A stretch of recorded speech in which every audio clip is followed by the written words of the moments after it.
I think its size has always been its strength. I know other people thought maybe we were too small and perhaps too provincial. I think there were misconceptions. There were misconceptions when I was here in the 80s. In fact, I think Robert Hughes wrote disparagingly of us. And I really liked Rob. I loved Robert Hughes' reviews. I think he was brilliant. But he said something about that small art school in Philadelphia that makes brown paintings. Okay, and yeah, we learned to do underpaintings in the first year. I still use them, right? But we're not a brown school painting school. I didn't, and that was sort of the vibe that people seemed to have out there. They thought that that was true, and obviously it was never true.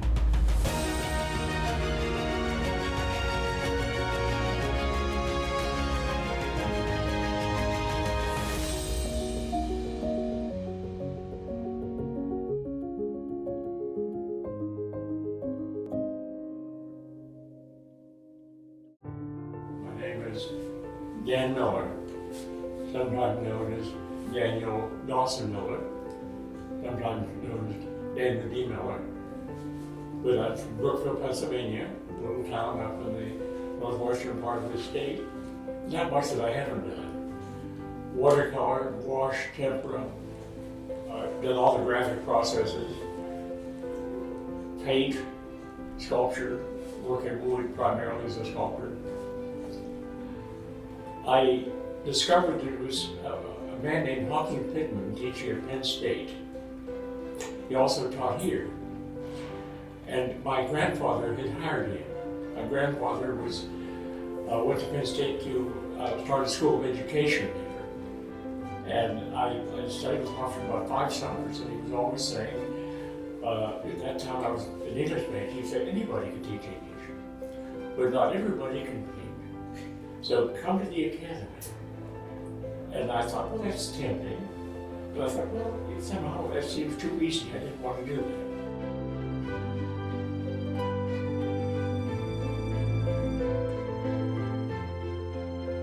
Name is Bruce Samuelson. From Philadelphia originally, but moved to the suburbs where I went to high school, and then ended up in Philly. Mostly pastel, oil, charcoal, pencil, ink, mixed media, frustrated sculptor. I don't begin with an idea. I have no idea what I'm going to do. I begin in chaos. And I'll stay in that chaos. Sometimes I don't even look at the canvas or the paper. I just feel in the space. And maybe an image will start to appear. My main mentor, I guess, from first year all the way through was a guy named Hobson Pittman. He encouraged the individual and experimentation. Every Thursday, he did critiques in the auditorium across the street. Along the south wall, the whole length of the wall was a shelf 4 feet off the floor where you put your work up. Even in the first year, every other week in the morning, half in the morning, he would critique first year students. And it was very important. And you were told to stay the rest of the morning to observe upper class students have their critique. That would be all day. And that auditorium would be filled with maybe close to 100 students every Thursday, coming and going as you please, observing other students' work being critiqued by Hobson Pittman. It was extremely influential. He taught his students to experiment and to express their individuality. And if your work looked at all, any single bit like his, he'd give you hell.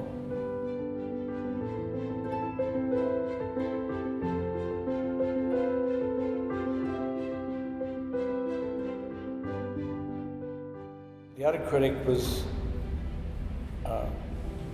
Walter Stumfig. a real dandy, suit and tie. All these guys were nationally known painters, very successful. Pittman encouraged experimentation. Stumpvig was more traditional. He was a romantic realist, very good painter, brilliant guy when he was only a little bit smashed. He was always smashed. When he was really smashed, it wasn't good for anything. But when he was only a little bit smashed, he was brilliant. But you had to have a thick skin. He would take his cane and poke your canvas. What is this shit? You know?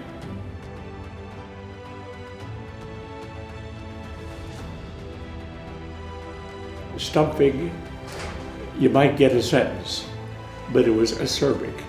He could tear you to shreds.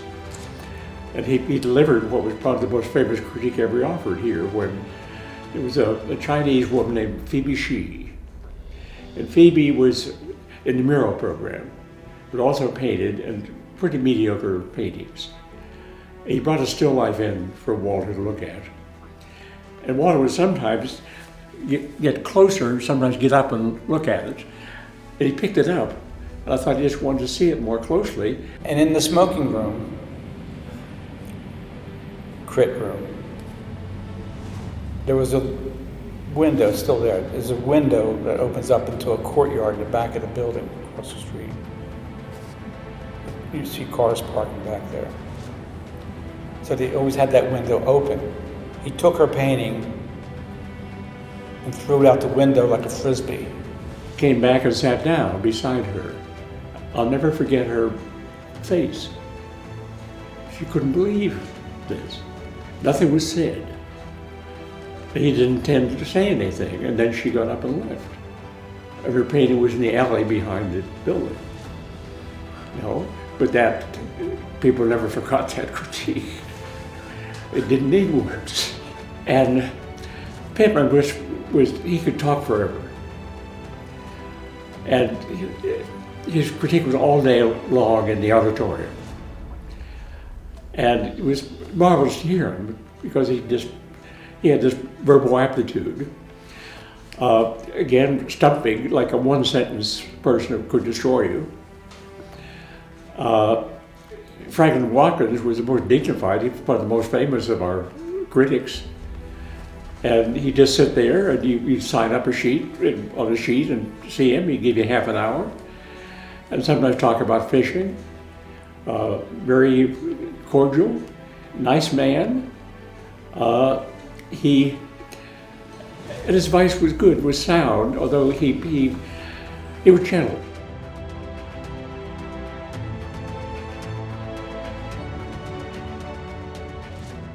Franklin Watkins, great portrait painter. He was excellent. And I remember one of the best crits I ever had came from him. They had a small crit room, was called the smoking room, to hold maybe 20 students who listened to his critiques. I brought him some of my work, and they would critique your work and have to sign the back of your work to prove that you had your crit. Anyway, he looked at my painting for at least 15 minutes or so. It seemed like forever. Didn't say a word. Just looked at me and said, "I can't say anything. Bring me some more next week." So I did. Best crit I ever had. Because he looked at it. He really looked hard at that painting and realized he had nothing to say. He didn't just talk for the sake of talking.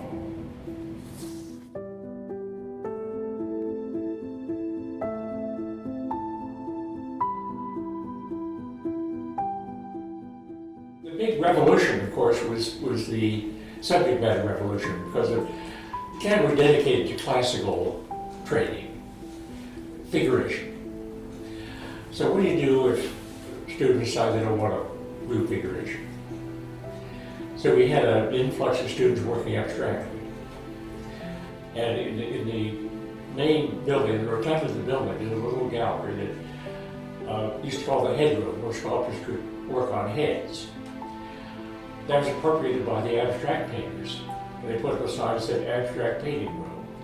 There were 4 or 5 of them crowded in there, and that's where abstraction took place. And most of the faculty didn't like it. It was a warfare. Anger on the part of faculty. Do abstract painters deserve a crescent? That sort of thing. It was that vile.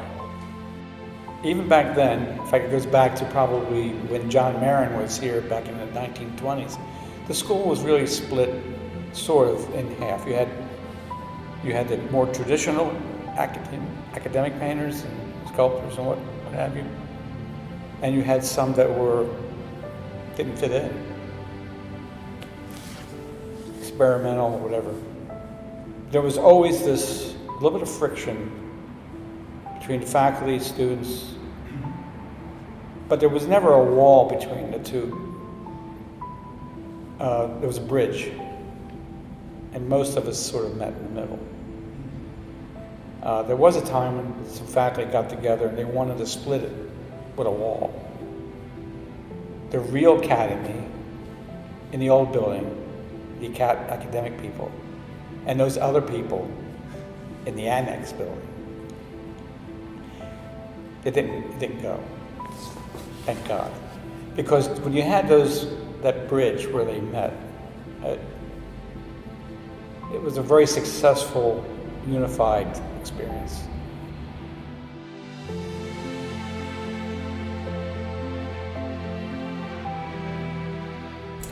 Hi, I'm Jill Alexandria Rupinski.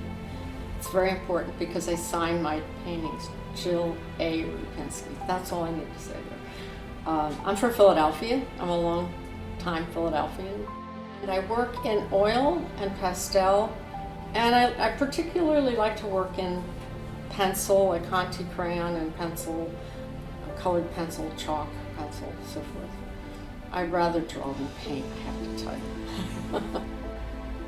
I came in as a student, graduated in 1977, and prior to coming to the academy, I had been in the Marine Corps. So I was in the administrative end of those 3 years. I was an administrative chief, and I ran offices, and I had kind of leadership roles and organizational skills and writing skills and hopefully speaking skills.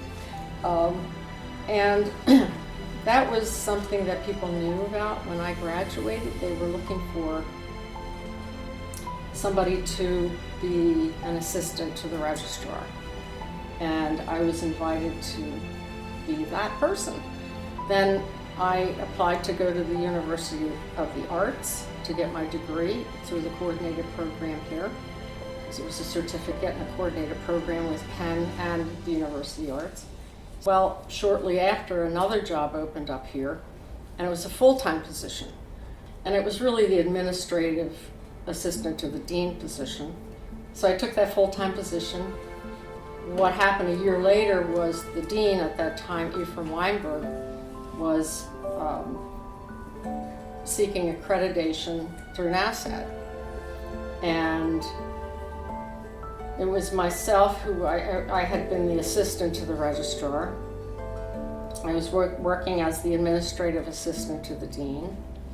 Dick Rank, who was the registrar of the school, and Blanche Moore, who had worked at Moore College of Art as an admissions director.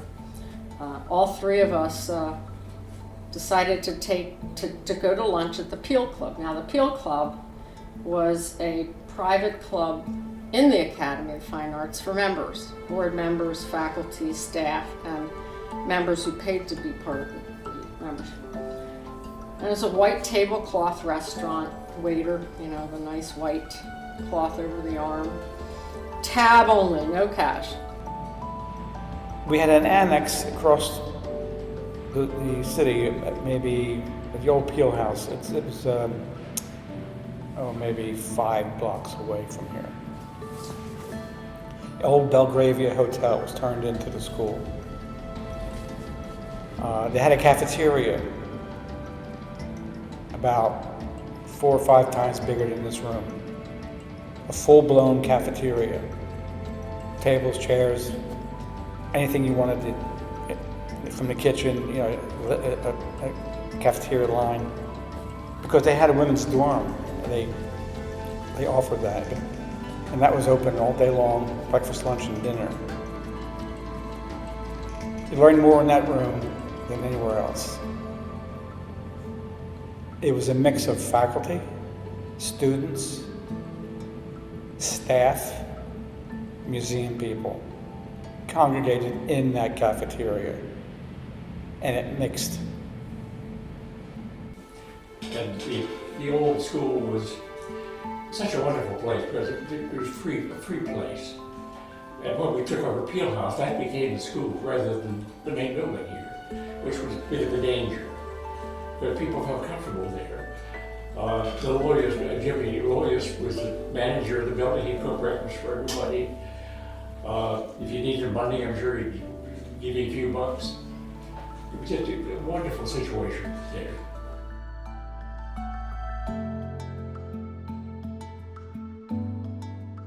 I had the GI Bill, and I was desperate. I didn't know what to do. And I called Hobson Pittman one night. And I said, Hobson, I'm at a real crossroads. What do I do? He said, I could tell you, I want to come to the academy. So I came in right at midterm. Met Lou Sloan, was the first student here that I met. And he was painting. He found some old weights, for a scale. He was painting them as a still life. And I saw his work. I thought, if everybody paints that well, I'm going to have a hard time here. Sloan's one of the people that he became part of my group that I would paint with. And we would travel up to the mountains. It was Beverly Garnett and Lou Sloan, Bill Janata, myself, Sheila Kellogg. It's like a whole big group. They had this big Victorian house, and we would all go down to the lake and paint. And Lou Sloan was so important. He would be out there fishing. It was the first time I ever saw somebody catch a fish, kill it on the dock, and fry it and eat it, serve it for dinner. It was so much fun because it was the best fish I think I've ever had. So it started out, Eve Weinberg he wanted to make it easy for himself, so he appointed Lou Sloan Dean of Students, appointed me Dean of Faculty. And nobody knew what that meant.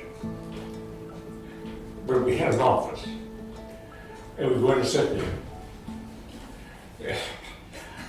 So we were deans. I mean, Lou Sloan's door was open, and he had a very comfortable, almost like a house apartment going on there with animals and plants, and at the end of the day you could just sit down and talk to Lou.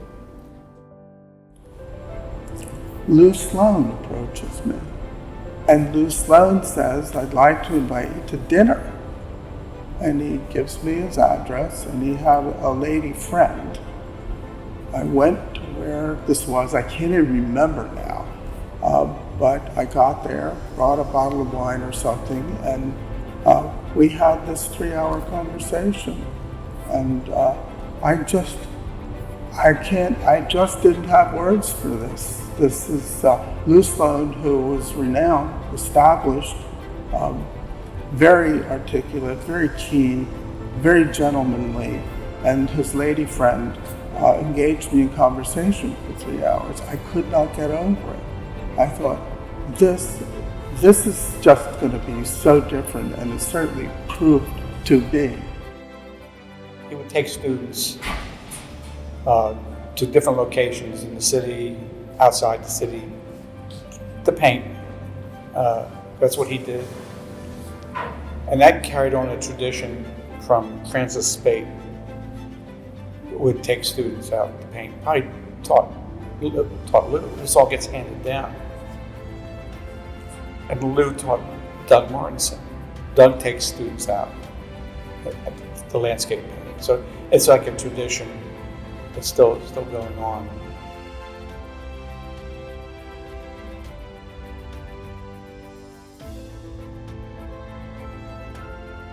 I don't know if Dan brought this up, but there was a thing called Tuesday night. That's the night we taught. Lou wasn't involved with it, but Dan and I ended up going to a bar nearby just to relax and maybe even have something to eat or something. A few other faculty members joined us, a guy named Joe Moradico. And a few other faculty members started showing up. A few alumni started showing up. And then students started showing up. And now you got this huge group of academy people showing up. And even now, I can walk down this city, I might run into somebody and say, hey, Bruce, where's Tuesday night? But there is no more Tuesday night. As an undergraduate, on Tuesday nights, some faculty members after night class would meet at a local saloon and sort of hang out, hold court. And it was all in the up and up, but you felt like you were already there. You were with some of your teachers who you had great respect for. The teachers here were marvelous mentors. They were not college teachers, the way one thinks of them. They were real mentors. And Arthur DaCosta, Lou Sloan, Liz Osborne, there were quite a number of them. They were really good role models for the work they did. Very serious, very professional. And back then, we didn't have the internet, obviously. So you would go to the library and you would look through catalogs for art schools. And I found PAFA's catalog, and I tell this story a lot. When you looked at the old catalogs and you would see the instructor and an example of their work, and then recent prize winners and an example of their work, they were all of the highest caliber, and sometimes it was hard to even tell, who was the student, who was the teacher. So the kind of work that they were offering up was so diverse, but then I also noted that, they were very rigorous in their training, at least for the first 2 years.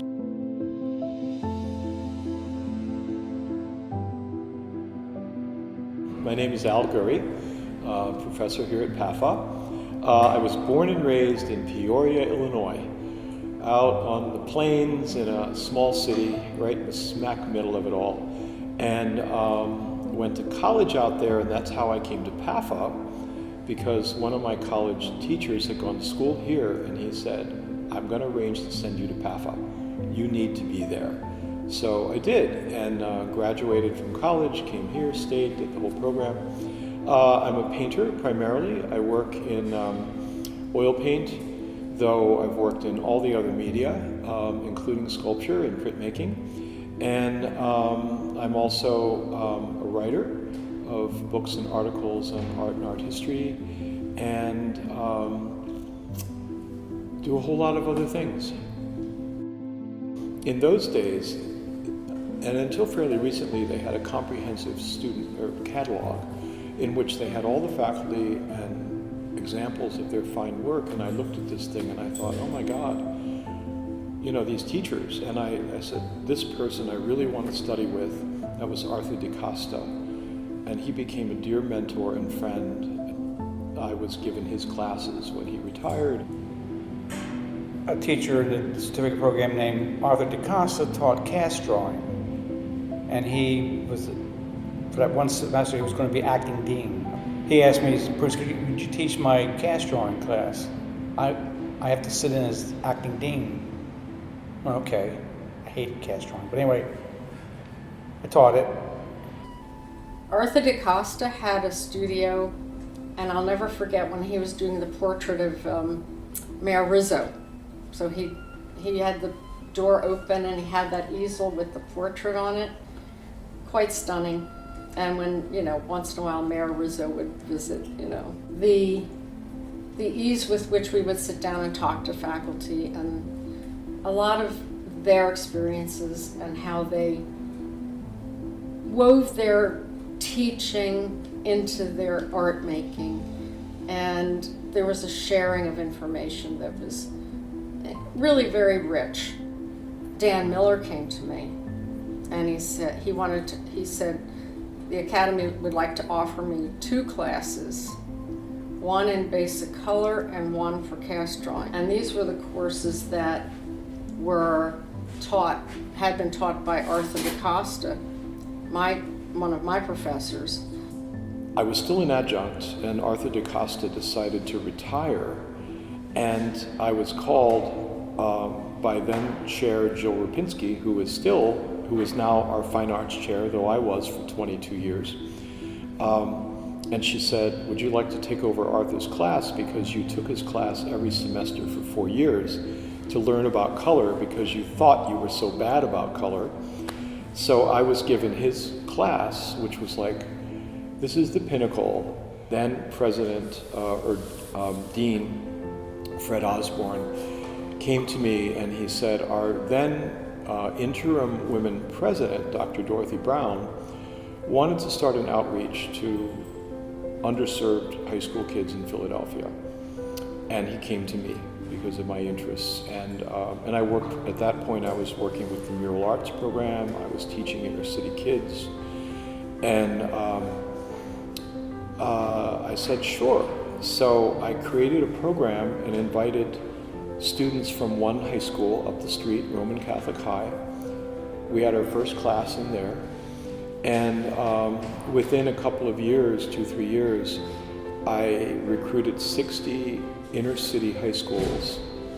And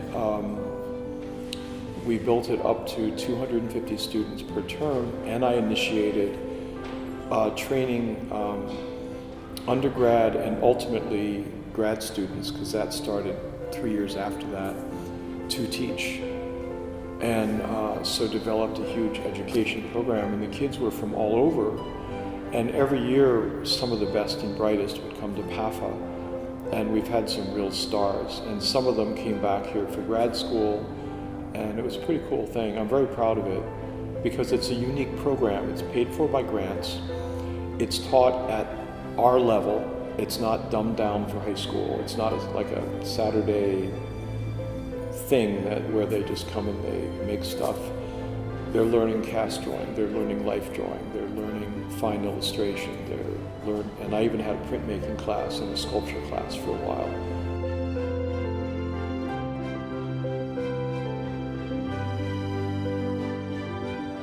My name is Michael Gallagher. I'm primarily a painter. I work in oil and acrylic. I make abstract paintings, but I also make pretty highly defined or refined representational paintings. I have some earlier works there, but right now I'm in this abstract phase. But it's not total abstraction, obviously. There's lots of subject matter going on. So. But the colors are higher than they used to be. I came here as a student. 82 is when I came, and I graduated in 87. Obviously the graduate program and the BFA program brought something else to the institution, probably like a kind of rigor, you know, in terms of intellectual thought and dialogue, although that was here before also, but it wasn't codified. Well, Michael Moore started the program, and he's the one. He came down from New England. He was heading a school up in Maine. And Michael wanted a summer in Maine. And that was the deal, that he would run the school in the wintertime here, summer in Maine. And we had an interim president who didn't like that, and called Michael in and said, you're being paid a salary for year-round presence. And Michael said, well, I've worked this out. And the interim president said, well, you haven't worked it out, you're finished. And that's when he asked me to come in to do it. And I did it, I suppose, as much to sort of heal the situation as anything. The graduate program was still pretty young. And the then dean, nice guy, was fired. And they asked me to step in and do it. So I was there for a number of years running the program. About 14, I think over 14 years, yes. Yeah. You know. I go back and forth between doing prints in the morning and sculpture in the afternoon. And it sounds different. Obviously the process, yet the process isn't that different. And yet one relieves the other. There's a tedium in both that is offset by the kind of tedium in the other. And I'm very happy doing that. Well, first, Roz Widener was hired to teach printmaking because Roz had experience and was a good printmaker. And had been through workshops. And yet he didn't want to do it. He thought himself as a painter and he didn't want all the flickadary that you have to go through to organize a department. And then Marsh Blackburn took it. But the print department was 2 horrible little rooms at the back of the building on the half floor above the school office, which was the office that the area that you saw when you first moved into the building. And it was just a dingy, dark, dirty, unpleasant place, and mostly geared to etching and lithography. Eve Weinberg came from the University of the Arts, where they had a good department, and realized that there's potential here. We can do this. And so just over a period of time, Tony Rosati's presence was enormously helpful. Came in here teaching silk screen and everything else eventually.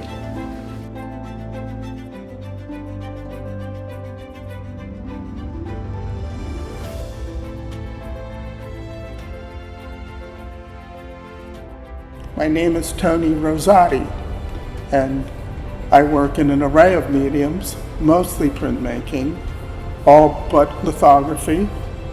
I've done lithography, but it's not the medium that I'm most interested in. I've been doing watercolors longer than I've been doing anything else.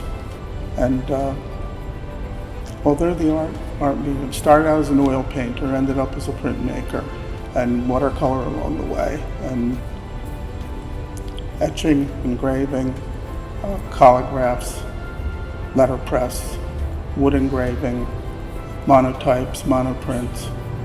And a friend of mine had said, I knew I was looking for a graduate school, and showed me where Tyler School of Art was.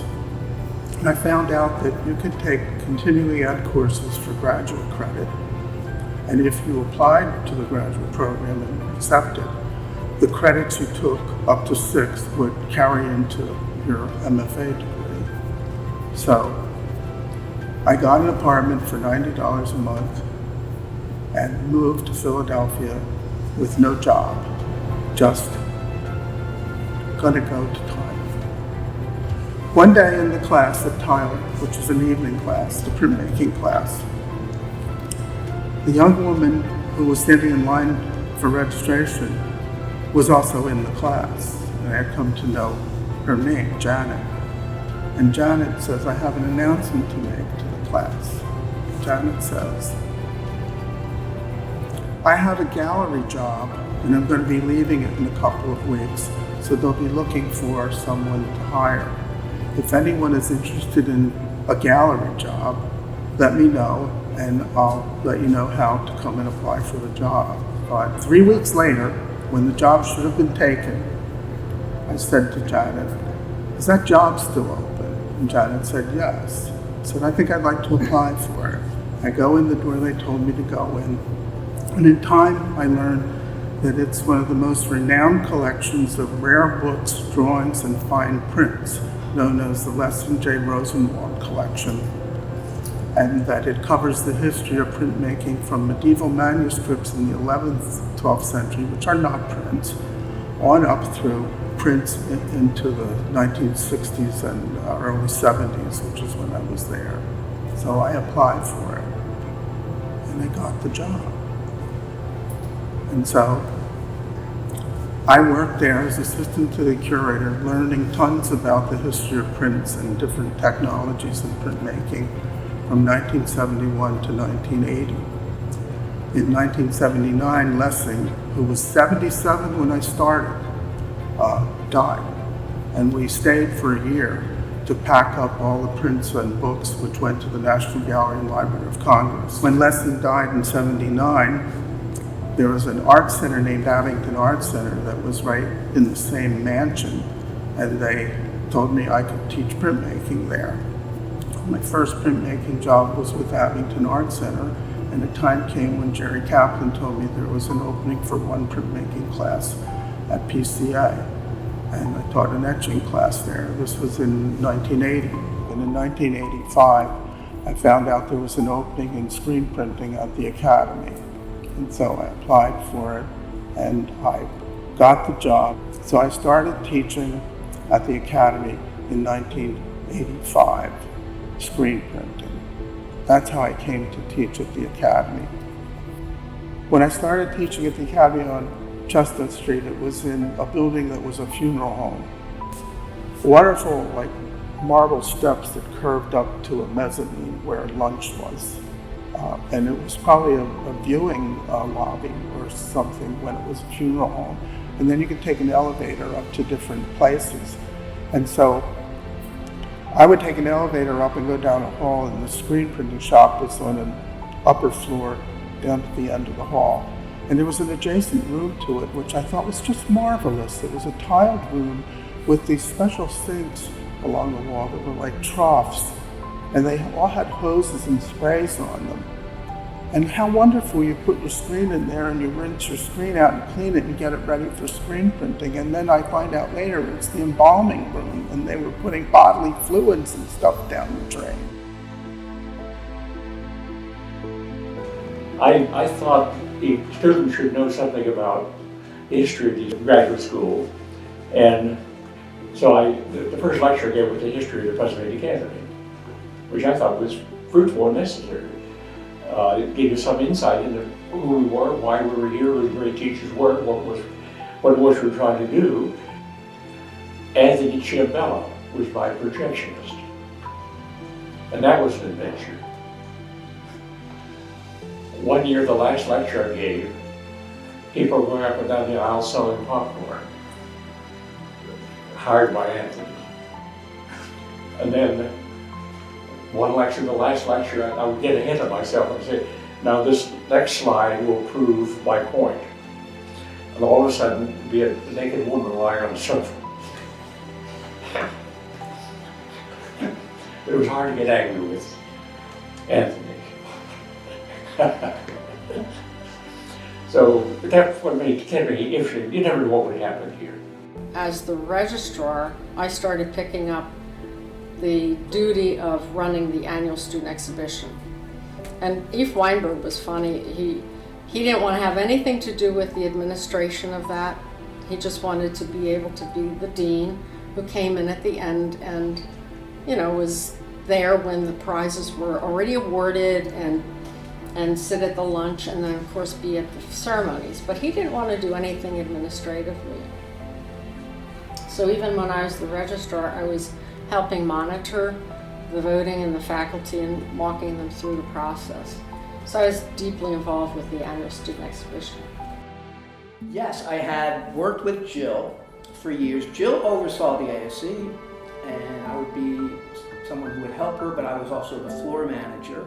It was quite an operation back then because we had many more students. And we used to clear the cast hall because we didn't have this building yet.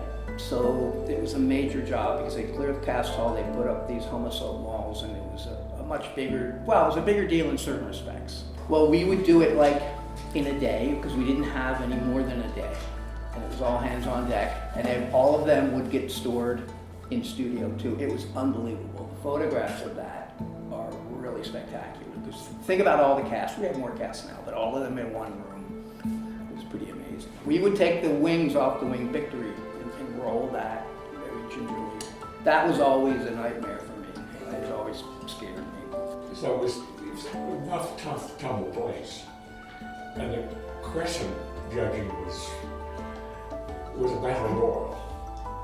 It was different at that time. It was in the main building, in the main gallery. They would unhang all the paintings, so you had that classy background. We would get dressed up, always wore suits and neckties, sit down luncheon. It was always the same lunch, which irritated everybody, crab cakes. Every year, crab cakes. And Francis Spate, who ready to say anything, spoke up once and said, couldn't we have something other than pancakes next year? And it was an open bar, which was a mistake.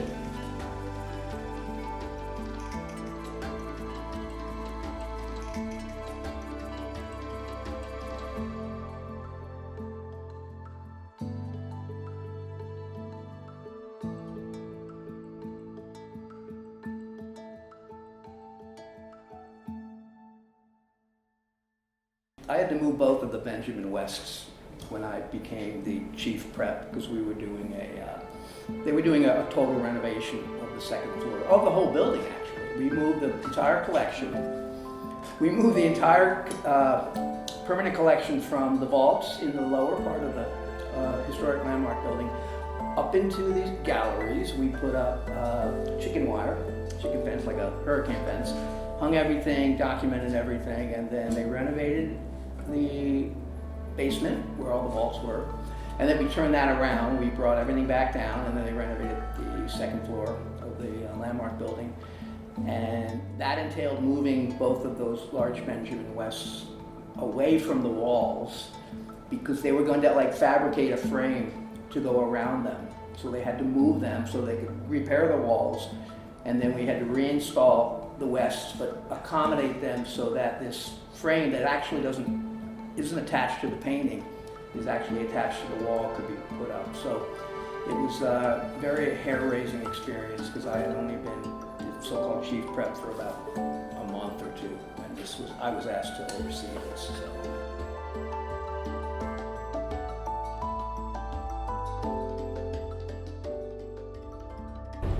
When we were at 1301 Cherry Street, when we moved from the funeral home to Cherry Street, the visiting artist program was something else. There was Philip Perlstein. Mary Frank wasn't a visiting artist, but there was a major exhibition of her work here, and Mary Frank's work continues to amaze me and influence everything that I do when it comes to monotypes and such printing.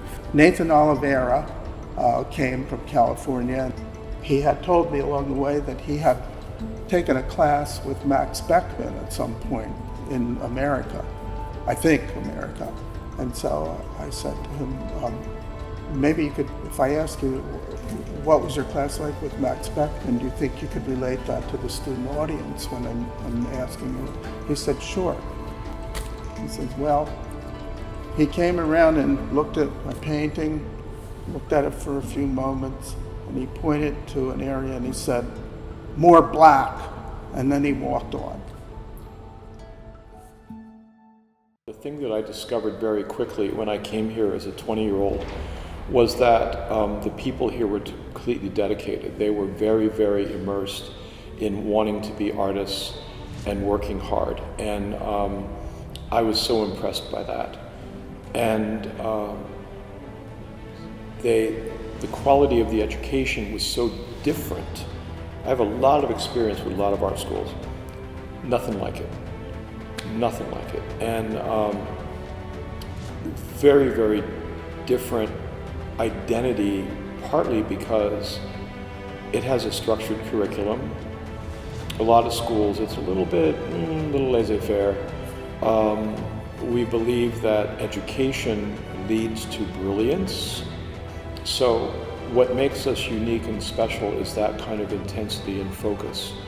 And there are people who say, well, you know, there's traditional. No, it's not that. It's about education, real education in the service of creativity and brilliance. And that's what it's really always been about.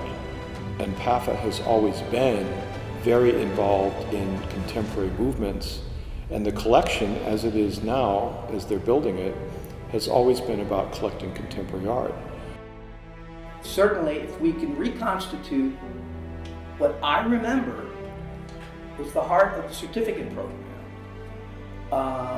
I'll rest assured, or at least sleep better, to know that its educational mission is really moving forward at the best art school in the country. I'm sorry, highly biased, fine art school in the country. And the Academy, you know, has been my heart for my whole adult life, even though I've taught in many schools and am now a guest in museums and other schools. but it's my heart. I'm so totally proud of it, and I completely believe in its future, that it's going to be amazing. And the wonderful people who we work with and who come through here to become wonderful artists. So I'm very, very proud of that then, now, and in the future.